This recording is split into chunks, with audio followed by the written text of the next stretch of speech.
everybody, Lucas from The Local here. We're in the greenhouse. We're, what are we at now? October 26th, I believe it is. That's what we're going to roll with. And today, I just wanted to take a minute to talk to you guys about a fun way to do vermicomposting inside your house. Or potentially outside. But with winter coming, this is kind of a clean way to deal with kitchen scraps. So one of the major ways that humans impact the environment and the climate is by all the copious amounts of food waste.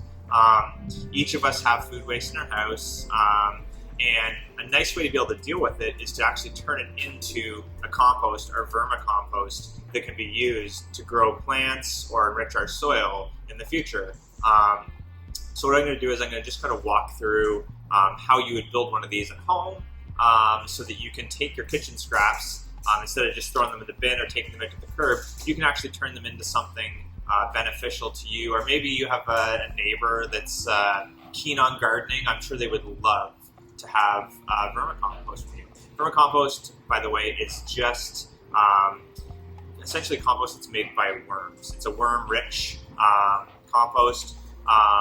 Most composts are typically like loosely vermicompost, but this is going to be sort of like a more specialized one.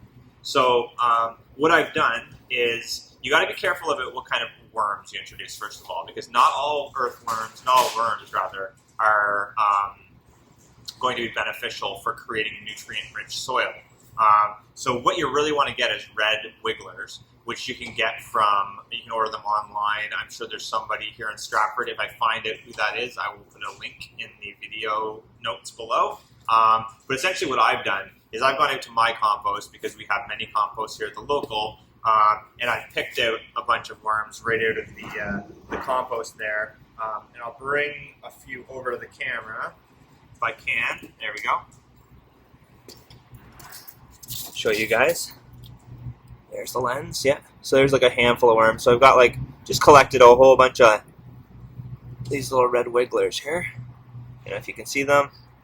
They're sort of like highly red worms. They usually taper off into a more yellowish rear, basically. And they're sort of like an orangey red color, very rich color. So anyways, those are those guys. So what they do, why they're distinct, is the enzymes inside of a red wiggler basically create, through their fecal matter, a more plant-available nutrient resource. Some earthworms actually do the opposite, and they take the nutrients out of the soil and produce a waste that isn't useful. And if your compost is very lofty and won't hold water, then that's often the case that the earthworms or the worms that are in your compost are actually taking the nutrients out rather than enriching the nutrients. So let's get into building one of these bad boys. So what I like to do, and this is just a quick and dirty way, is just I've got 2 Tupperware containers here. And one Tupperware container doesn't have any holes in it. And that's basically going to be like a catch basin for us because we don't want our worms escaping through the bottom of the container into our houses, nor do we want them escaping out into our yard because we want to keep them multiplying inside of our composter. So the second one fits inside. I've got 2 that are sort of, you can do this with any sort of container you want. These are just some ones that I found around the local that I think folks have generously donated. So what we're going to do is we're going to take a power drill. They got a fairly thick bit on here, and we're actually going to create holes all throughout the bin. And the reason why we're creating the holes is because we want to be able to facilitate a little bit of drainage because we don't want to drown our worms, okay? And we're also going to drill some air holes as well. So I'm going to go ahead and do that. And there you go, simple enough.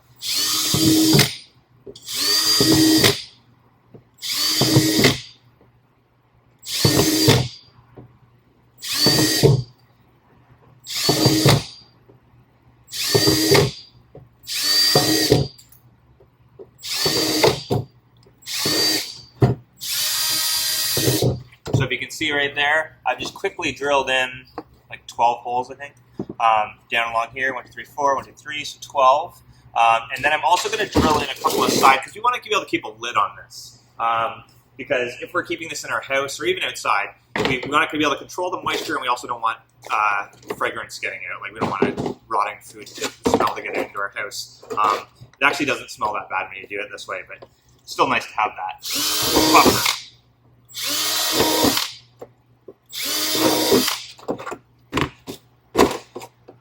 These are just air holes to make sure that we have oxygen going into the bin. I don't recommend putting the lid on all the way to seal it tight, just because we are looking to create anaerobic environments in our soil. Or anaerobic, there's two types of environments: anaerobic, aerobic. Aerobic being an oxygen-rich environment, which is healthy for plants. Anaerobic being not oxygen heavy, being a lack of oxygen. That's when you get like those foul, like egg smells, like sulfur smells out of your soil. When you smell that, it means it's anaerobic and it's not great bacteria for your plants. So we're trying to create aerobic ones, so we want to create airways. So once we've done that, I put the two of them together, which these handily fit together. And then I take a little bit of landscaping fabric. You can also do this with like screen, if you have some like leftover screen from a ripped window or whatever. And I'm just going to put it in the bottom of the bin. And the idea is lining it here is that we don't want the worms escaping, because they're quite small, through the holes that we drilled.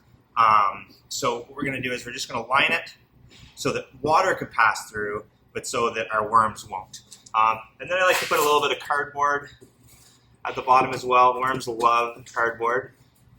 There's still a big debate as to why that is. A lot of people think it's the glue that's in the cardboard that they're drawn to. The glucose, bad pun, sorry. Yeah, so I just line the bottom of the bin. I can show you guys that. Just looking like that right now. And then what I'm going to do is I'm going to put a little bit of, I have a little bit of compost here from a compost bin.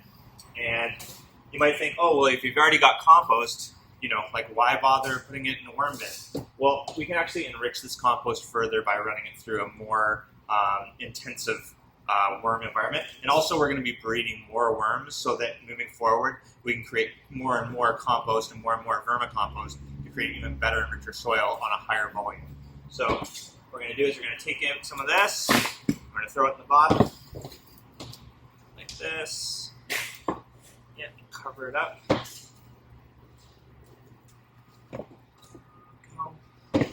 And so we're going to want like maybe 5 or 6 inches of compost in the bottom of this guy, just to create a little bit of a base. Make sure you don't have any plastic in there. And then what we're going to do, oh, there's a couple worms even in that. We're going to actually introduce, hopefully it's the right kind of worm, right? We're going to introduce the worms into the vermicompost bin. And there we go. And I don't know if you guys see that, but right now we just basically have the vermicompost there. There's, I don't know if you guys can see the worms or see what it looks like. Bring it up a little closer. You can probably spot them in there. And then the nice thing about this is red wigglers are top feeders. So they're often found on the top of your soil. So what we're looking to do is when we want to mine this for the resource, we'll actually pull to the top side. Sometimes the nice thing is to put a cardboard layer or something like that and develop another one on top of that, because we want to grab the castings the worms are created from underneath and then continue the cycle. So the nice thing is if we have one of these little handy guys at home and we've collected some kitchen scraps from a home meal, I have much bigger ones here at the local because our community chefs are always busy making hundreds of meals for the community every week. So I've got great resources for this sort of thing. And I'm just going to just basically take a mix of kitchen scraps here. Diversity is great. We want to give the worms lots of stuff to rifle through. And we're just going to dump it in on top. Not too much, just maybe an inch or so, maybe 2, for them to go through. And then what we're going to want to do is give it a quick watering, because we want to make sure that we don't dry out the soil. And then once we put a little bit of water on, I like to close it up with a little bit of cardboard. Just for the sake of time, I'm not going to water it right now. I'll get to it later. And just kind of cover it up to conceal it. And there you go. You got your vermicompost bin ready to go. And you can just keep sort of slowly adding your kitchen waste to this. It's a great way to keep your kitchen waste out of the landfill. and at your home, creating a nutrient-rich amendment for your home garden.